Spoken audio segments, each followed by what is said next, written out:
বিধাননগর দক্ষিণ থানায় হাজিরা দেওয়ার কথা ছিল অরূপ বিশ্বাসের। এবার প্রাক্তন মন্ত্রী অরূপ বিশ্বাস আবারও হাজিরা এড়ালেন। আরও 2 সপ্তাহের জন্য সময় চেয়ে নিলেন তিনি। এ বিষয়ে বিস্তারিত জানবো এই মুহূর্তে আমাদের সঙ্গে টেলিফোন লাইনে রয়েছেন আমাদের প্রতিনিধি সুকৃতি। মেসি কাণ্ডে এবার নতুন মোড়, অরূপ বিশ্বাস আরও 2 সপ্তাহের জন্য সময় চেয়ে নিলেন, ঠিক কি জানা যাচ্ছে এ বিষয়ে?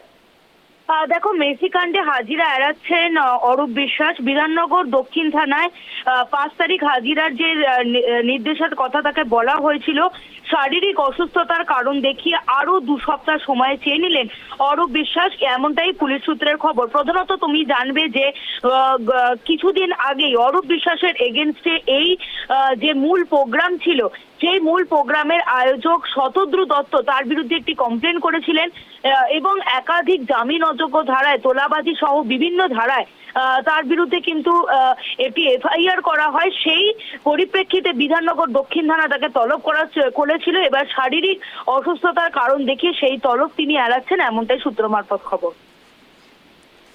ধন্যবাদ সুকৃতি।